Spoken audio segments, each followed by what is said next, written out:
All right, so we are just after 10, so I am going to start because I know it's end of year and time is very valuable. And you're here with me for an hour and a half. We'll make sure that there's time at the end of the presentation for questions. So let's get started. So today I am here to talk to you about how to make space for everyone in your program. So welcome. I just wanted to run through the agenda with you. First, we'll do a land acknowledgement, then the project overview, because this is a short-term funded project. We are going to do an overview of EDI&D, or Equity, Diversity, Inclusion, and Decolonization. We're going to talk about EDI&D and its relationship to LBS, or Literacy and Basic Skills. We're going to review a Northern Program survey, which many of you completed, and the results of that. And then we're going to walk through 3 tools that came out of this project that you can take into your programs and you can use. There's an existing resources library, a tool that talks about 3 steps to making space for everyone. And I'm going to walk you through some new bibliotherapy packages that you can use both with staff and with learners. I do want to mention that closed captioning is available on this webinar, so you are able to turn that on if you need it on your toolbar. And also we have 2 interpreters who will be changing back and forth, Aaron and Tyler, who are providing American Sign Language. So let's start with our land acknowledgement. We'll begin this webinar by acknowledging that we are meeting on lands that have been inhabited by Indigenous peoples since the beginning of time. We thank all generations of people who've taken care of this land for thousands of years. We acknowledge that there are 46 treaties and other agreements that cover the territory now called Ontario. We recognize the contributions of Métis, Inuit, and all Indigenous peoples, both in shaping and strengthening this community in particular, and our province and country as a whole. But this recognition of current contributions and historic importance of Indigenous peoples must also be clearly and overtly connected to our collective commitment to make the promise and challenge of truth and reconciliation real in our communities. And I'm going to use a practice that I have borrowed from Literacy Network in Durham Region. Janine Agnew-Cata, the executive director, she likes to bring Indigenous words into her land acknowledgements. So I just wanted to bring you this poem today called "The Sky is Busy." I saw my first feather falling from the sky yesterday, separated from a bird's body flying somewhere. But it was how it gently spiraled to Mother Earth, and then it landed on the concrete, like it had been a part of the scenery forever. How could such beauty, gentleness, and serenity be a part of this fast, honking concrete earth jungle? The feather reminded me of a story a man once told me about his son watching an eagle's feather float from the sky until he caught it between the tips of his fingers. I saw, but I didn't catch the glory of this moment. The author of that poem is Pat Christie, and the source is a group of poems called Tea and Bannock, and I will make sure that you have access to that link in case you'd like to include this practice. So, welcome. I'm going to tell you a little bit about me, just because I think it's really important when we talk about equity, diversity, inclusion, and decolonization that you know where your presenter is coming from. So I am the former co-executive director of Literacy Link Niagara. I left in fall of 2023, a job that I loved, but I wanted to leave to pursue other projects and other consultant work. And it's allowing me to work on projects like this, which are really a passion of mine. I am a cisgender female, which means I present in the same gender that I was assigned at birth. I am white and white presenting. I am in a heterosexual marriage. I'm the mom to 3 humans who identify as boys. I lived most of my life in the Greater Toronto area, or the Greater Toronto Hamilton area. So areas that are quite urban. I've lived in suburbia. I've lived in downtown Hamilton, and raised kids there. And now I have moved to rural life and now live in the outskirts of Parry Sound. We moved in 2021 during the pandemic. So I have a unique experience of living in different types of communities. My first language is English, and unfortunately, it is the only language that I am fluent in, which is interesting because I have two kids that are in French and one who is studying Indigenous language in school. I have a women's studies degree, or what is now assigned as a women's studies and gender studies degree, as well as a degree in politics with an emphasis in law and policy. Why does EDI and D matter to me? Um, I've just always been very interested in the experiences of different groups. As a teenager, I was really engaged in what some would think was left-wing politics, and I was drawn to causes and protests and advocacy. I have experienced gender discrimination in my life, um, unfortunately, as many women have. And my goal in life is to raise my kids in a home where whoever they bring home and whoever they are when they come home is welcome, honored. No one will ever come out in my house because we just don't assume that people are labeled unless they identify themselves to be one way or another. I also raise my kids to know that they come from a home where they have access to privilege that many homes do not. But I am not an expert. I am a lifelong learner.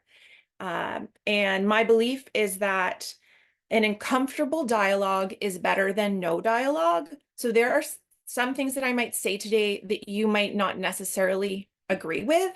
And that's okay, because it's a dialogue and I am not necessarily right because I am the one presenting the webinar. And I have presented over the last 5 years quite a few webinars and projects related to EDI and D, or inclusion, implementation of inclusion. And every time I walk away learning something, usually from a question that someone's asked or something that somebody has shared, or something that someone has written in the chat. And so I just want you to be aware that this is something that we're all doing together. And yeah, I consider myself to be what's called a gateway ally because I present in a way that people often will, they'll share statements that may not necessarily be inclusive, and then I get the opportunity to educate them and then to lead them to voices who can share experiences that are underrepresented. So we just want to talk first about progress over perfection. EDI and D can be very uncomfortable for people because we are often concerned about appearing politically incorrect.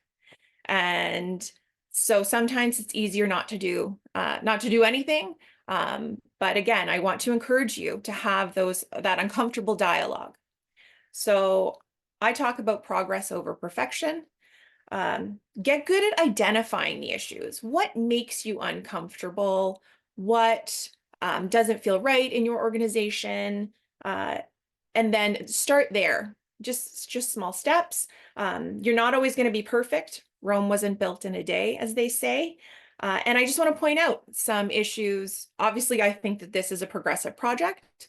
I was really excited to receive the contract, but there was issues even with this project. We have no French translation or Indigenous language translation at this point because the timelines were so short that we weren't able to get that together, and I apologize for that. Also, because of the timeline, there was lack of opportunities to collaborate. We did the best that we could, but if we had more time, we would do more. But again, I think that this is progress over perfection. So let's do the project overview. So Literacy Network Northeast, LNN, they identified this as a core deliverable. So the goal was to support LNN and its agencies with research and training in equity, diversity, and decolonization. And I personally love the fact that they used the term decolonization, because that's not a term that I had attached to EDI or DEI as it's often written. And so for me, that's one of my learnings from the project. I will always call it EDI&D now, and carry that with me. Literacy Network Northwest and Mid-North Network, they joined the project and said, hey, we want to be involved as well. Let's make this a Northern focus. And the ministry focus, of course, is about promoting this EDI&D dialogue, or what they're calling underrepresented groups. In the LBS, we're now referring to it as URG, URG, and they're encouraging programs to serve underrepresented groups. This is evident because Skills for Success project funding over the last 2.5 years, as well as it's been identified in business plan priorities for both networks and other support organizations and literacy and basic skills groups. What were the deliverables of this project? The first was a one-pager to describe the initiative and steps that would be coming, and the intended outcome. The intended outcome to move programs along the continuum of understanding and implementing EDI and D in a realistic manner. The next step was to do a survey. So we did a survey of all the Northern LBS programs just to gain a better understanding of where you are in terms of EDI and D, what implementation looks like, what awareness looks like about those concepts. And I'm going to share those with you. A deliverable was to research training, webinars, and resources that were already available to be able to produce a resource library. To develop a tool for staff that talked about who are they serving, helped kind of spotlight that. Who are you serving and who are you not serving? Develop a planning tool for programs to use to look at objectives from a strategic perspective. So I have a background in strategic planning, and I love to say, okay, this is what we want to do. How are we going to get there? Let's break it down into small steps. So we've developed a tool to help you do that. To promote new bibliotherapy packages to increase dialogue. They actually come from another project that I worked on as part of URG funding. And so we're going to share those with you, and then prepare and deliver a webinar to explain how to put it in action. Here you are. This is the webinar. So let's do a quick overview of EDI and D. These are my beliefs. So again, I'm just passing on what I believe. You might have some different ideas, but to me, equity, diversity, inclusion, and decolonization, they are 4 values. And I think we often lump them together, especially because they've become so popular that we don't really take the time to break down what each one means individually. And by doing that, we end up actually providing different service, because equity and inclusion, 2 different things. So let's just go through what I believe they are. Equity, it focuses on the what. So equity versus equality. Equality meaning that everyone gets the same. Equity focuses on what each person needs to have access to equal opportunities and experience. So the what do people need? Diversity focuses on the who. So who is represented in your program? Who is not represented in your program? So when we think about diversity and your program, we're thinking about how can we broaden our client base to ensure that multiple groups are represented, the who. Inclusion focuses on the how. So it's not enough to invite people in and just say, we welcome everyone. And we hear that a lot in social service programs. Well, we're welcoming, we're open, we wouldn't turn anyone away. But your space needs to give people the opportunity to share in the creation of their own experience and that of others. So where we think we might have a welcoming environment, we may be able to make changes so that people find it more accessible. So how you deliver will make your program either more accessible or less accessible, even if you say you welcome everyone. And decolonization is specifically about Indigenous peoples. It's about the right and the ability of Indigenous people to have control over their land, cultures, and the political and economic systems that they participate in, and maybe I guess it should just be all political and economic systems, whether they participate in them or not, in their space. So I'm going to talk just a little bit about the shaping of bias. It's something that I do in another training called Implementing Inclusion.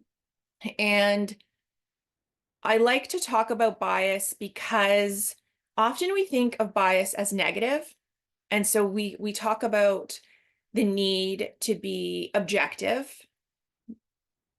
I may be you might want to fight with me on this one, but I don't actually believe that true objectivity can exist. So I think bias isn't positive or negative. It's where a person stands and sees the world. So it can lead to negative or positive actions depending on if a person can reflect on their bias and see how that changes how they walk in the world. So there are 4 different ways that our bias, our personal bias, is shaped, and everybody has bias. That's just a universal truth to me. So number 1, cultural learning. So that would be norms, language, values, behaviors, and practices that are created by your current experience being part of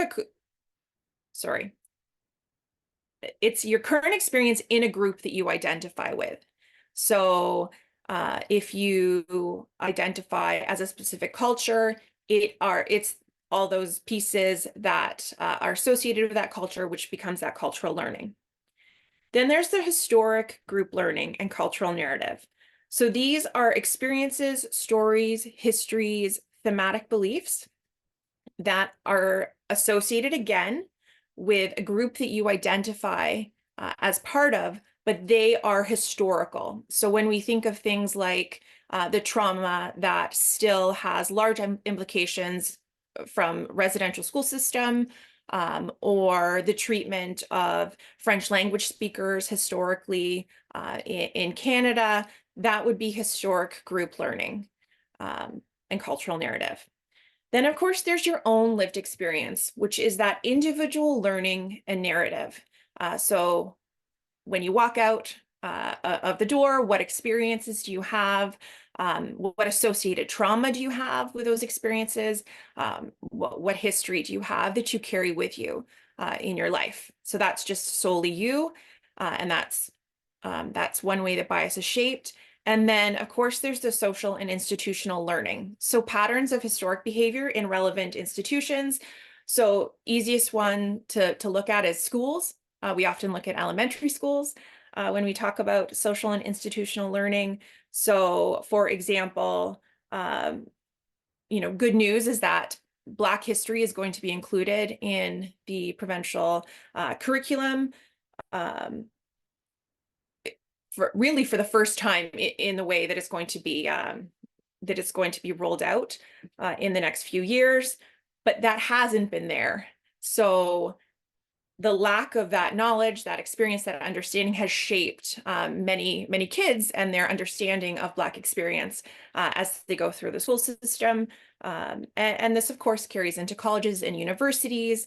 It can carry into hospitals and the service they provide, and other large government bodies. We often have our bias shaped by what is taught to us, and that is that piece. So all of these pieces come together and they shape where you stand in the world and how you see the world. So let's talk about serving underrepresented groups. So we have that bias, and then we're taking this into serving ERG. So I have issues with the term ERG. For me, it's really great when a new term comes out because it allows us to provide some focus, some new focus, new awareness. But now we are 3 years into learning to using that term, and I think we're using it more flippantly than maybe we did when we first started using it. And it becomes a politically correct way of othering in my eyes, because underrepresented groups is who? When we start to list them off, and there has been 2 open space focus groups that included people from across the province in literacy and basic skills, and they listed off so many groups that were underrepresented that I think the only people not included were white men. So it's just, I'm very conscious that it's good that we're having these conversations, but if we keep using these conversations and we don't really start getting specific, we're just using the term in a way that won't necessarily move us forward.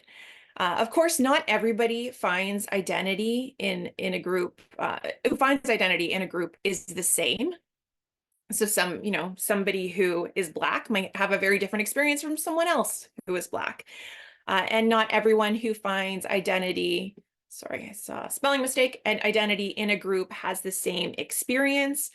One example that I can say personally is I am very tied to feminism because of my personal experiences, and also some cultural values that have come out of my family.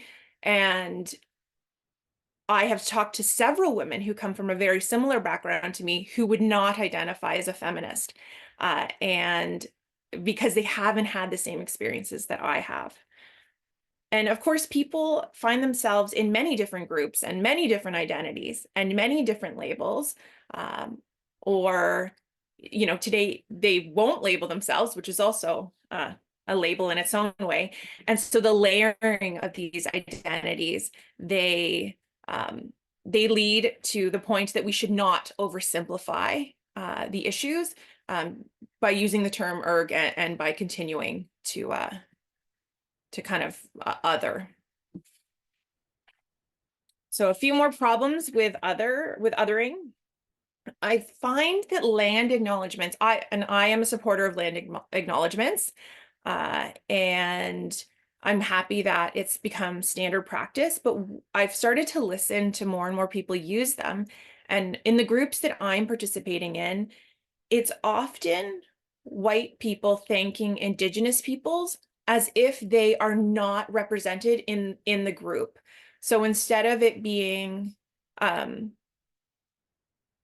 like inclusive language, there's a lot of language that's used, like we the settlers thank the Indigenous peoples that were here before us. And I find that to be really problematic, because it just assumes that Indigenous people aren't around the table. And it also kind of pulls land acknowledgements into something that we are doing that is performative. So I ask you to go back and reflect on your land acknowledgements and see whose voice is coming through them, and how could you make them more inclusive. Problem of othering is the crab in the bucket theory. There's this idea, so when crabs are in a bucket and they're dying, they have no food, they have no water, other needs, when one starts to claw to the top of the bucket, the other crabs actually pull them down. So there's this theory in the left that believes that underrepresented groups, so whether that's women fighting for equal rights, or the Black community, or immigrant communities, that when somebody starts to get ahead, the group starts to pull them down. And there is some evidence of that. And that, of course, leads right into this idea that the left always has issues with organizing because they just don't, they kind of get lost in semantics or in very specific details. Now, I do want to say, I think there's a change. I think that what we once considered left wing um, is now actually moving into the mainstream, and we're seeing that with younger generations who advocacy is not, you know, something that's strange. Advocacy is something that everyone is participating in. So I hope that that's actually something that's dying out, this crab in the bucket theory. And of course, that group is really finding similarities in their differences. And that's important that we find similarities in our differences so that we can get together and lift each other up. And I think, you know, you see that in the large advocacy efforts of groups.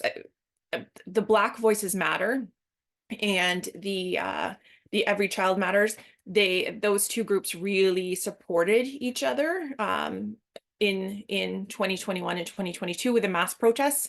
And I think that support continues. So we make waves when we find more similarities than differences. So in terms of EDI and D and LBS, of course, we have streams that have already identified underrepresented groups. So that they've been around, I think I should probably know that. They've been around since I've been around the table at LBS, and that is 17 years now. So I'm not sure if they came out in 1992 or if they were something that that came on the scene a little bit later, but that's great that we already have those groups identified and that there is some service provided to those groups specifically. There is this kind of, as I said, underrepresented groups has kind of been blanketed as a provincial issue. So we've had some funding to do some different projects, but it's important to note that communities have very different demographics. You know, you're in the north, and so your demographics are going to look very different from downtown urban Toronto or the uniqueness of Niagara and that the immigrant population that they serve. So it's important to know that different communities will have different experiences. And also, and we haven't done any work on this in terms of some formal work, but it's interesting when you look around and you start to think, who is working in literacy and basic skills? Because that's the first person that your learner sees when they walk in the door. And is there an opportunity to provide better service by looking at our hiring practices and by trying to be more diverse in our hiring practices? And I'm going to share with you a slide that I share in my implementing inclusion training, which is all about implementing practices and procedures in your programs to increase inclusion. This is adapted from a book called Public School Equity, and it's really about creating equity in elementary schools, predominantly in the United States. But there's some really great information. So they talk about hiring practices that when you hire staff, you need to evaluate for 3 different things. And I think we often think EDI&D is something like will add a question maybe in a second interview. It's something that we identify as a foundational value, so we want to include it, but we don't necessarily start there. And I think we could weed out the people that we maybe don't want to have representing our programs right at the beginning if we started to assess their beliefs, values, and attitude. So in terms of beliefs, an equity-minded staff person would believe that diversity is an asset and a resource. They would also believe that knowledge is co-created. So it's that collaborative piece, making sure that everyone has a voice. And also they would identify that if uninterrupted, organizations are sites of social and cultural reproduction. So they would be willing to come in and spotlight and talk about you know, maybe how things could be better and maybe how things are promoted in certain ways from social and cultural institutions. So how can we kind of dismantle that? An equity-minded staff person has the values of democracy, resistance, so maybe a little bit of pushback, effective learning experiences. So understanding that what happens in a learning environment continues to affect the learning, equity, authenticity, so coming with truth and honesty and humility, and self-awareness. So being able to reflect on that bias and reflect on one's own lived experience. And then, of course, an equity-minded staff person would come with great attitude, attitudes of empathy, so being able to understand other groups, other voices, cultural humility, that ties back to that bias piece again, and with hope and love. So I've included this slide in because I think it's a great place to start with implementation. Kind of a little bit off track, but for this presentation, but I wanted to include it so that you had it as a resource. Let's talk about the Northern Program Survey. So this is what you said. So this was a survey that went out to all 3 networks to see what knowledge already existed in your programs and to learn what was already being implemented to strengthen EDI&D. So we did receive 41 responses. It was quite a long survey, so I really appreciate you completing it if you were able to complete it. We received 18 from LNN, 11 from LNW, 11 from MNN, and 1 who did not identify. So I'm just going to highlight the major responses for you. So we asked about knowledge. So we asked before reading the definitions that I talked about earlier in this presentation, were you aware of what each piece of ED-IND meant and how they differed? We had yes, predominantly was what was selected as the answer. Yes, somewhat, 39%, and yes, mostly. So that knowledge exists. Also, we asked, would you be open to learning new ways to increase EDI&D in your organization? 85% said yes. I assume that those that are on the webinar today would fall into that category. We asked about policies and procedures. So do you have specific policies, procedures, and initiatives that you've implemented in your program? It was kind of a mix. So 30% said yes, 32% said no, and 32% weren't sure. We asked, were staff given the opportunity to shape and support EDI&D initiatives? And 68% said yes. So I love that because it shows that there is some engagement and some co-knowledge creation. We asked, do you actively promote EDI&D as a core value? And 59% said yes, which is wonderful. And we also asked, does your organization intentionally review written materials with a lens of EDI&D? And this is really that implementation piece. And 46% were not sure, 42% said yes. So there is some reflection, but maybe there's some opportunity for growth there as well. We asked some questions about organizational culture. So are clients given the opportunity to shape and support EDI&D in your organization? 44% weren't sure, and 39% said yes. How effective do you think your organization is at creating an environment where all voices are heard and valued, regardless of background or identity? So this was a scale question from 0 to 6, 0 being 0% effective, not at all, and 6 being 100% effective. And most responded in the 4 to 5. So they identified pretty well, but maybe some opportunity for growth.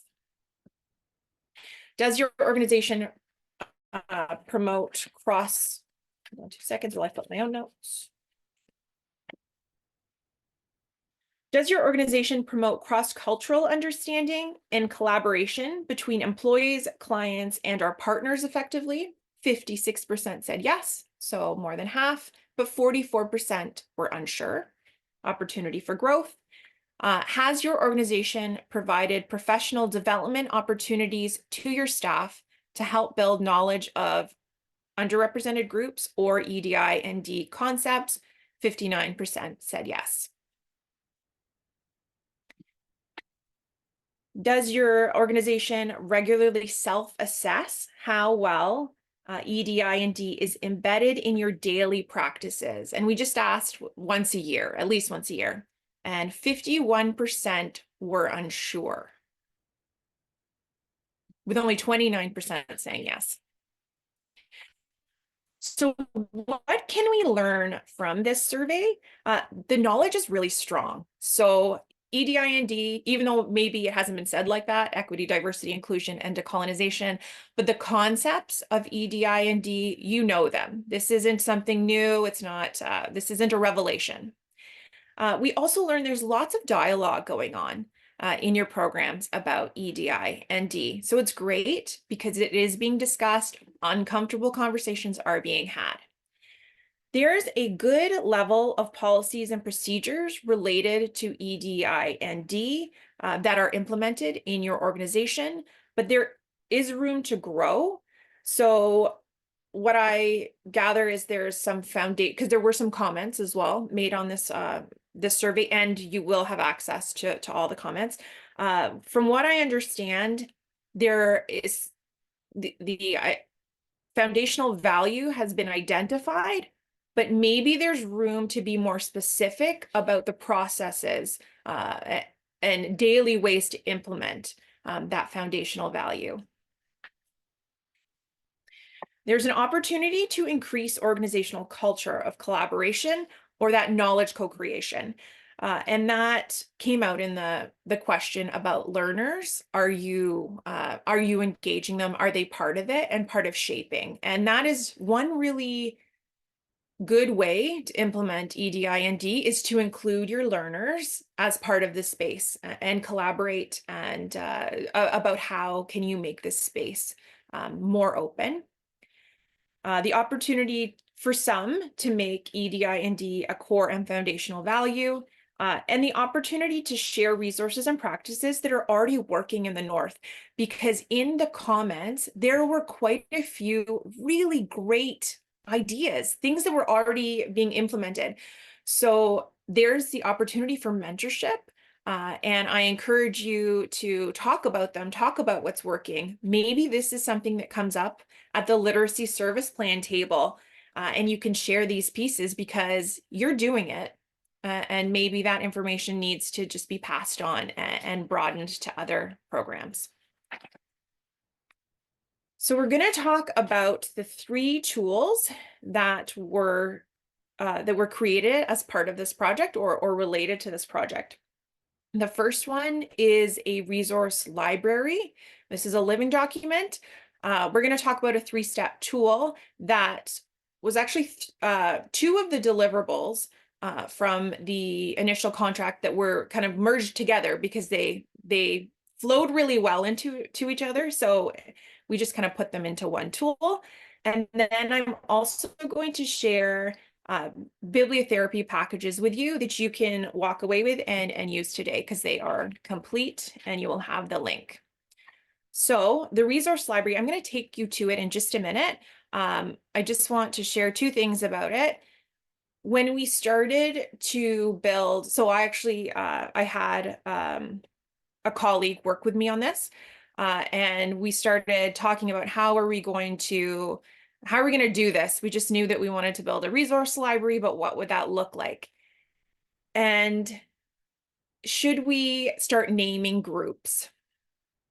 And there's a lot of work that's been done. And in the bibliotherapy packages, groups have been named because of the open space sessions that were held across the province.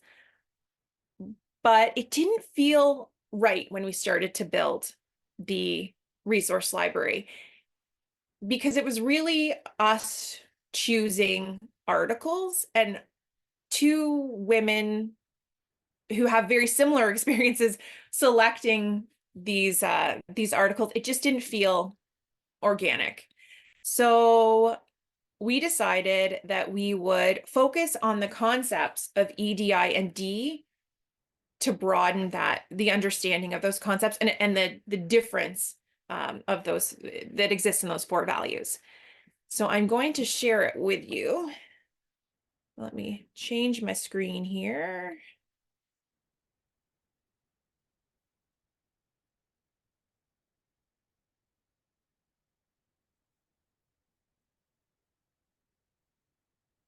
All right, here we are.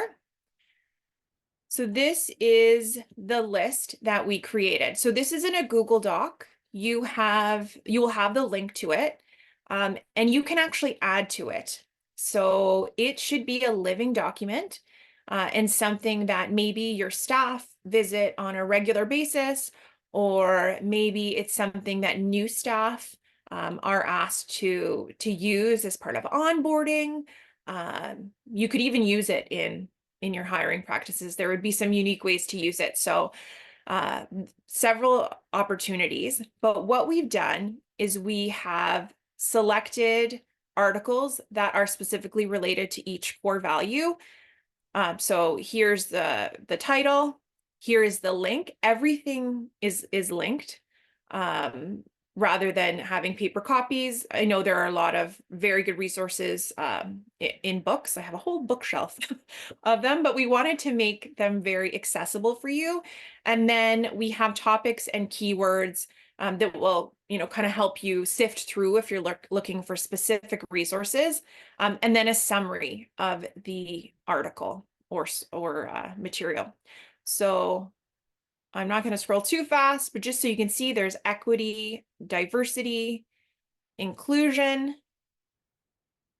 decolonization. And then there's a few extra pieces included here as well. So I would encourage you to take a look at these and then consider what you can add to it. Maybe this is also something that comes up in literacy service planning to make sure that EDI and D is lived, and also that because these terms will continue to grow and change. It's important that we understand that language in this realm is something that's evolving. Terms that we would use before, we don't use anymore. There are always new terms, and they are related to these values. So that's something that you want to continue to update. All right, I'm gonna open my PowerPoint again.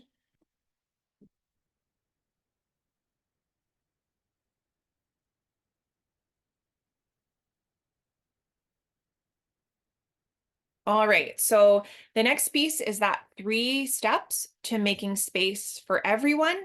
So as I identified earlier, these 3 tools, they were 3 tools that were put into one because they're progressive. So you could start from the middle or just use the last tool, but it does make sense to start from number 1 and move all the way through. But again, you choose to use what works and what's needed and what you have time for, because I am very aware that people in literacy and basic skills have limited time. And so doing something is better than nothing, progress over perfection. So there's 3 pieces.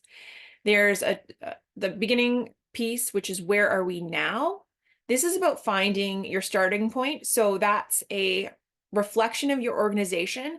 And if we can kind of personify your organization, where's the bias in your organization?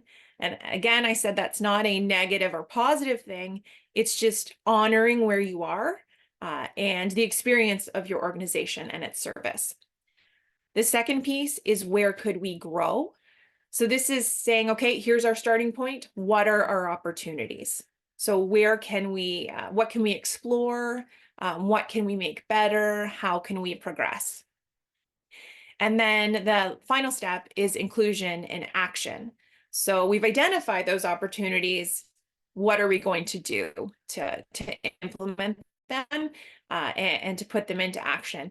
And I think I said this before, but my one of the things I love to do is strategic planning. But in the realm of strategic planning, my favorite thing is actually what I call strategic implementation. So it's not enough to have a strategic plan. They look very pretty. Boards really want them. Partners really want them. But if you don't have an implementation plan, they often sit on the shelf. So this is really kind of a mini strategic plan that takes you through the implementation phase and will allow you to really make sure that you are putting that strategy into action. So I am going to share that document with you and we will walk through it.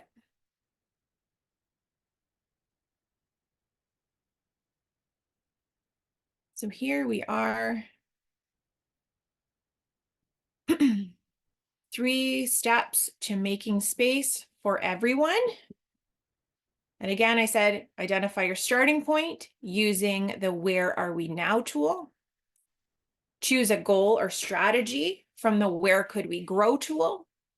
And implement 2 to 3 small steps to reach your goal using the Inclusion and Action tool. So starting with the Where Are We Now tool. So how do you use this tool? You break out the flip charts. I am a flip chart lover. If you have access to really awesome markers and sticky notes and whatever you need, whatever works in your organization, break it out. So you're going to bring everybody together. Ask those in your organization the following questions. That could be staff. It could be partners. It could be learners. Let's engage them. Whoever makes sense. And be very specific when you answer these questions. Identify demographic markers, so things like age, economic power, education, marital status, and discuss lived experiences based on outside perceptions. So race, religion, gender, disability. Get uncomfortable and get honest. Be honest. Be respectful and honor others' experiences and ideas. So you're going to sit down and you're going to ask, who do we serve? Who comes into our program doors? Where do we meet them? Then you're going to ask, why do we serve them? Why do they come in the door? Why this particular group? Then you are going to do the difficult piece, because it's really easy to kind of identify who's in front of you. You're going to start to ask yourself, who don't we serve? Who do we know is in our community, but we're not accessing? And why don't we serve them? Why don't they come in the door? Is there something about our space? Is there something about our hours? Is there something about our staff? Whoops, sorry. And then to build on that, where are we now? We are going to find out more about demographics. So I have listed links that you can use to actually find demographics in Ontario and in your area. So Ontario demographics from the province, Statistics Canada. There's a really cool geo search tool that you can use to identify different groups in your area. And then there's a very cool Ontario marginalization map from Public Health Ontario that you can use to identify who, is not, maybe who you're not serving, but who lives near you or lives in your community. The second piece is this, where are we now? So I wanted to include some information, some reading information about obstacles that block the path to equity. So this is adapted from a really great book called From Equity Talk to Equity Walk. It's also very much related to education and the education system and how we support equity in that realm. And the book is very centered. It doesn't limit it to the Black experience, but it is very centered on the Black experience. But they identify these obstacles that block the pathway to equity. And so what I did is, while trying to maintain the integrity of the information. I have changed some of it to allow for like a broader identification of underrepresented groups. So the first one would be an obstacle would be claiming not to see race or an experience outside of your own lived experience. Not being able or willing to notice consequences of those who are marginalized. Marginalized being an interesting term. If we had more time, I would love to talk about terms. Skirting around race. And I wanted to leave this specifically as race because I think it's something that we often do.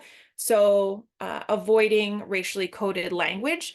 So not using terms like at-risk, minority, low-performing, underrepresented minorities, non-white, better served, which lumps everyone together other than white people into sweeping categories. Talked a little bit about that earlier, and the politically correct way of othering. Resisting calls to focus on issues in specific groups. So for the purpose of this project, we did use the term underrepresented groups, but if we continue just to use this and we don't name specific groups, we will not be able to serve the unique experiences of groups. And so as we progress, we want to really start to get specific. Interchanging race and poverty talk. And I think this is so important and can obviously, my experience is this occurs a lot within the Indigenous community. Racial inequality is the consequence of slavery, residential schools, and conquest. The experience of someone who has been racialized and lives in poverty is different than someone who has not received the same discrimination. And I love this quote that is highlighted in the book. But freedom is not enough. You do not wipe away the scars of centuries by saying, now you are free to go where you want and do as you desire and choose the leaders you please. The sixth obstacle is the persuasiveness of white privilege and institutionalized discrimination. Most positions of power are, it should say institutionalized discrimination. Most positions of power are still held by white men. I don't think that's up for argument at this point. And so it's important that we acknowledge that limited experiences have shaped our institutions. So what are alternative ways that better fit and better serve more of us? Evasive reactions to racist incidents. And we see this sometimes coming out. It's usually featured in the news in university or college experiences, but racist, sexist, homophobic, transphobic, and other discriminatory statements, actions are often made because people feel safe to do so. So it's important to create policies that make discrimination and hate unacceptable in your program. Incapacity to see discrimination in familiar routines.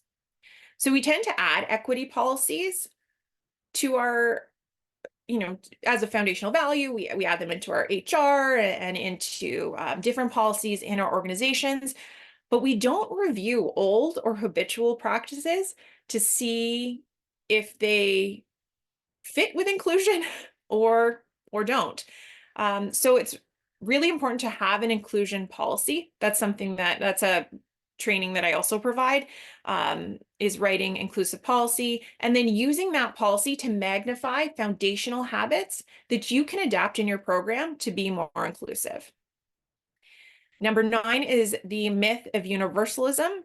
Not all learners have the same experience, therefore not all strategies and tools work for everybody.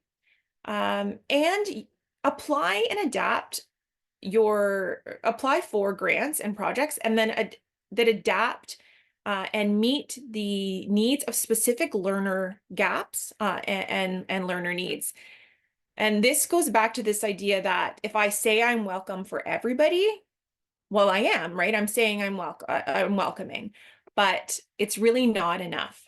And the last being seeing inequities as a reflection of learner deficiency.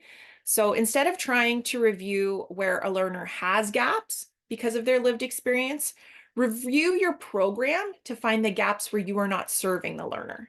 So it's a reflection on you and your bias versus the experience of the learner. So where could we grow? So how to use this tool. So include as many people as makes sense when completing this exercise. Start with a graphic on the next page and ask your group, could we grow in these areas to serve our clients better? Then you're going to get out your marker. So maybe you want to blow this up. You're going to get out your marker. You're going to circle all the areas where you could grow, and then you're going to narrow down your first growth goal strategy by asking the following questions. Do we have the capacity to make change in the area? Good intentions don't work unless you have the capacity to do that. So you need to be able to reflect on your organization. Do we feel like small changes in this area will have an impact? Do we have the knowledge or know where to get the answers to make change in this area? So here we are. This is the where could we grow? So maybe you can blow this up on a screen or write it out on flip charts if you want, or you can hand this sheet to everybody around the table. So I have included some areas to start to kind of get that spark. So where could you grow? Changes to our facilities to meet the needs of more people. What could you do to make your space more inclusive? More inclusive marketing or external communications. That could be anything from the way something is written to the methods that that information is delivered. So youth is a big population that has been identified as underserved.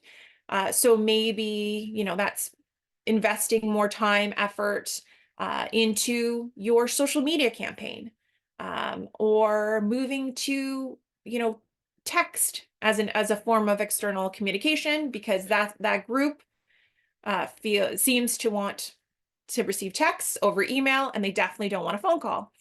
Another option is better connections with partners in our community who serve diverse groups. So perhaps, you know, you have a really great community organization who is serving a need that you realize you're not serving that group. Invite them in. Start to talk about informal or formal ways that you can partner together.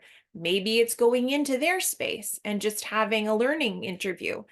I had the privilege before the pandemic, when we were living in Hamilton, I had the opportunity to work with the Hamilton Network and go into an organization that, well, I guess it's a cafe where they have people that are transient, can come in and they can use buttons to pay for their meal. And so when I pay for my meal, I can actually purchase buttons. They go in the button jar, and then everybody sits at these community tables. And so I had the opportunity to go into this space and sit with people who were transient. And I just got to sit with them I got to be there for 4 hours a week. And I would just talk to people about educational opportunities. And it was a really interesting metric to follow, because I don't really know how many of them ended up in a program. So, because the formalized referral structure wasn't there, but it did allow broader awareness, and it allowed me to have a better understanding of that population. And there was definitely some movement from that group. So there are very cool ways to partner within our community with community partners serving these groups. Revised policies and procedures to help us serve more equitably. So I urge you to have an inclusive policy, an inclusion policy, or another foundational value policy related to ED-IND, and then flashlight. Maybe that's where you could grow, is taking that policy and going through your policies and flashlighting that. And then strategic ways to ensure that we talk about equity, diversity, and inclusion regularly. So that could be something I'm going to share with you, this bibliotherapy tool, in a minute. And that could be making sure that you are doing something like that, using a tool like that on a regular basis, putting it on a calendar, putting it in a strategic plan, making sure that you are continually revisiting EDIND. And then of course, there's lots of other ways that you can add your own, but I wanted to give you a starting point to be able to build some strategy. So inclusion and action, this is the last step of the three-step tool. So use the following pages to put the goal, the growth goal strategy you identified in the last exercise into action. So you just, whatever you circled or whatever you identified, you just drop it into here. And then you name 1 to 3 simple steps that you can take towards your goal. So as I said, if that's something like, if your goal is to connect with community partners from different underrepresented groups, maybe the simple step is reaching out to community partners and inviting them to your staff meeting. Maybe that's it. Maybe that's all you do, and that's enough if that's your capacity. Maybe it's also sharing their social media on your social media, and maybe it's creating a networking opportunity for your staff to engage with their staff so that there are better referral networks. So you could have, it could be as simple as 1 step, or you can add 3 if you are ambitious and if you had the capacity.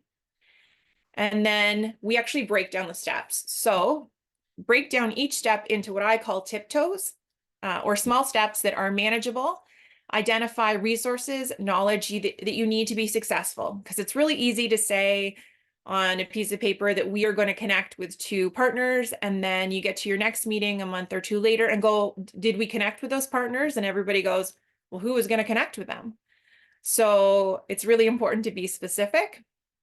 So pick a completion date and assign someone to manage the step to ensure accountability. So we're putting our step 1 here. So step 1 being connect with 2 partners, resources needed, including people. Well, Darlene is going to be the one that's going to contact partner A. You know, Matt is going to be the one that is going to contact partner B. We might need food if we are going to, you know, sit in a specific meeting. Have an implementation period. We're going to do this within 2 months. And there's your people responsible again. And then tiptoes to success. You know, we reach out, we have a meeting, we determine next steps. And there's enough here that if you had 3 steps, you could do it for each. And that is your strategic action tool to include equity, diversity, inclusion, and decolonization into your program. I'm going to go back to here. And I'm going to talk about bibliotherapy packages. So there are 2 sets of bibliotherapy resources, and I'm going to walk you through them in a minute. There was one created for literacy basic skills staff and another for learners. If you're not aware, and it is a newer term in the literacy and basic skills world, bibliotherapy is a non-clinical intervention. It promotes connectedness and well-being through guided reading. So we decided that we were going to use this in the project context. So just to give you a bit of background, when I was working for Literacy Link Niagara as their executive director last year, I actually included under the underrepresented groups Skills for Success funding, the creation of these bibliotherapy packages, as well as the open space technology sessions that were run provincially to identify groups that were being underserved. And when I left, because I have some training in bibliotherapy and because the project had started kind of as my idea, I was hired to do the project work on that project and create those materials. So in the context of the project, we wanted to create a social arena to be able to discuss experiences and perspectives of groups that have been underrepresented, underserved, or historically excluded. And we worked with Literacy Network Durham Region to do that because they are Linder They're the group that has really created, promoted, trained people in bibliotherapy. They're the network, I said, is out of Durham region. Janine Agnew-Cata is their executive director. And you may have actually taken training to do bibliotherapy with them because they had received funding to do that. And these packages, it's helpful to be trained, but it's not necessary to be trained to use these packages. And this was the first time that the packages like this, which were created to bring specific voices into either staff meetings or learner classrooms from different voices. This is the first time that bibliotherapy was used in that manner in the context of literacy and basic skills. So the staff packages, they were created to help staff have a better understanding of the experiences of people that they're serving or underserving. And it is a package of guided readings broken into topics of lived experiences. There is actually a how-to video. It's me. It's 5 minutes long. And it walks you all the way through. It walks you through the process of using the package. But I'm going to do that for you today as well. So if you have someone else that you think should use the package or would be interested, then you can go to the how-to video. And I'm going to stop my share and I'm going to show you what that package looks like.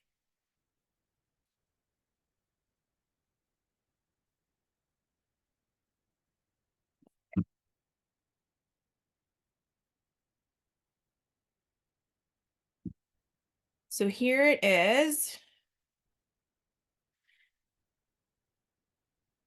I hate scrolling really fast because it makes everyone feel a little sick. So I'm going to go a little slow. So this is in a PDF. It is a large PDF. It's 116 pages. It is available on the Literacy Link Niagara website, and we will make sure that the resources are also available to you through your network. So this big document has a few pages on how to use the resources. And then it has specific readings for specific groups. So there's persons with addiction issues, Black voices, persons with disabilities, Indigenous peoples, LGBTQ2S+, persons with mental health issues, newcomers and immigrants, and persons living in poverty. I'm going to scroll through to the how to use. So as I've said at the beginning of this presentation, it's just really important to note that not all people in a group have the same experiences. And why did we create these packages? Because we wanted to create a dialogue. And we wanted to create a space that was bringing voices into probably staff meetings in a way that promoted dialogue, but also it does feel a little bit safer than just facilitating questions about EDI and D issues, because it provides kind of a reference point. So our suggestion is to have one person choose 1 or 2 passages to read at a meeting. So I'm going to show you a few of them in a minute, but just you pick something that meets your needs. So if you wanted to talk about a certain group, maybe it's picking 2 passages from Black voices. Or if you want to have a few different voices come to the table, maybe it's picking 3 passages, 1 from 3 different groups. So what the person would do is they would pick the readings and then they would print copies. Or if you're on Zoom, then you would show the piece on the screen so that as you read it out loud, other people can follow along. And then you have an open conversation about what you read. And I can tell you, it takes like 2 to 3 minutes. It takes the first person to really reflect and say something. And then people start really engaging with the material in bibliotherapy, and they want to talk and they start to reflect. And it's an amazing experience, very different from other types of facilitation that I've experienced in this realm. So I did include a few questions just in case, as the facilitator, the person who's chosen these passages, if they feel nervous and no one's talking. So how did the writing make you feel? What did you like? What didn't you like? And what one word or phrase really resonated with you? And the last question uh, is the one that I think can be the most interesting. So you could even start with that.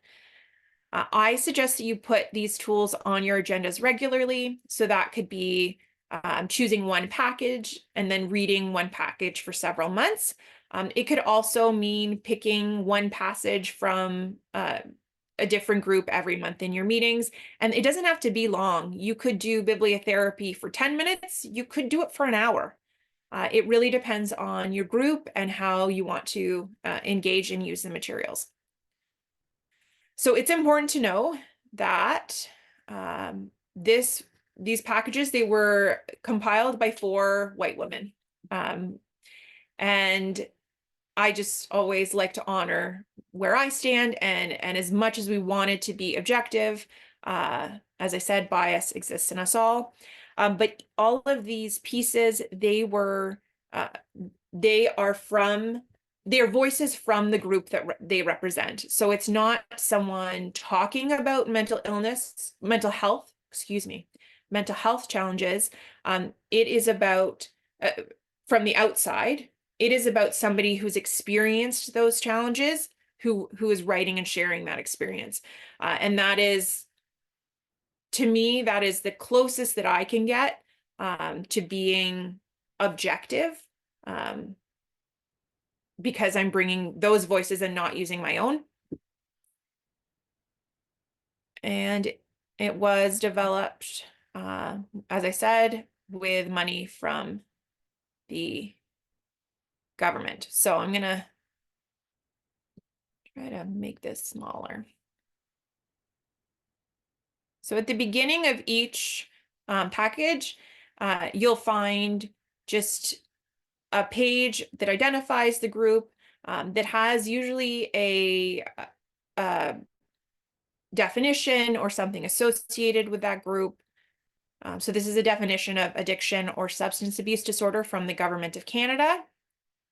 And then a few quick facts that might be interesting to share, and there's always room to add more, especially if you are using the demographic data that's highlighted in that 3-step tool. You can bring those facts to the table. And then they're just the pieces of writing. So this is an internet poem by a poet that only identifies as digital poet. They have some very interesting pieces on addiction and also mental health. Some of them are quite filled with profanity. So it was interesting to select because we wanted to include that voice, but we did not. I don't believe we included anything that had profanity. But make sure if you select passages that you do read them before you share, because some of them are more are heavier than others. And we also tried to balance that within the packages so that you can really reflect on your audience. This one is, that's a continuation of the poem. This one is really interesting, called My Master. I'm not going to go through all of these. I just wanted to show you what one package looked like. This is written by a woman, and I think that adds an interesting piece to it about her experience of feeling like addiction is her master. I included this one, When the Fat Girl Gets Skinny, because we often don't talk about eating disorder and addiction to talk about bias. I am a survivor of an eating disorder, so it was important that that experience was included. And then sometimes we were able to include, if they came from a book, we were able to include the cover. So this is Scars and Stars, Jessie Thistle. You could literally buy this book and just read parts of it at staff meetings. We've included a few different poems. So this is Saint Stella, and this is photocopied from the book. And we do know legally we're allowed to do that. And then I think this is the last one from this section, The Unexpected Joy of Being Sober.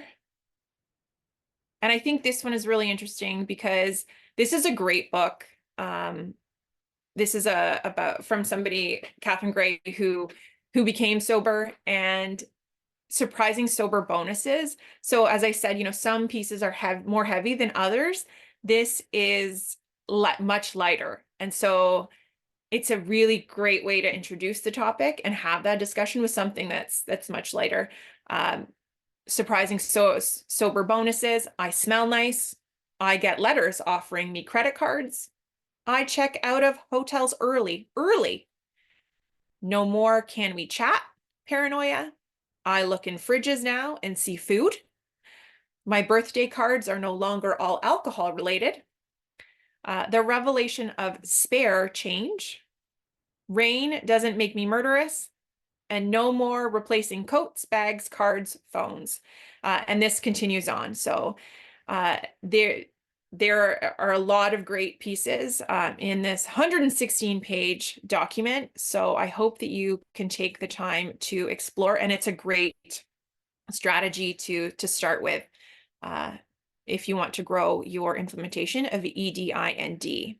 So I'm going to show you the learner. So we did create a learner package as well. And I think I mentioned this, but I'm going to mention it once more, just in case I wasn't clear. So how did we decide the groups that would be included? They came out of the 2 open space sessions that were facilitated by Gay Douglas with LBS practitioners and managers across the province.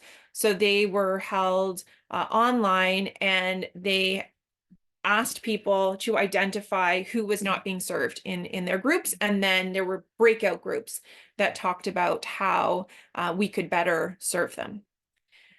So this is a little bit different. Instead of breaking into groups, the learner packages are, I'm going to scroll through because I don't think we need to go through the how to use these resources because it's very similar, except there is a second piece to it that I'm going to show you.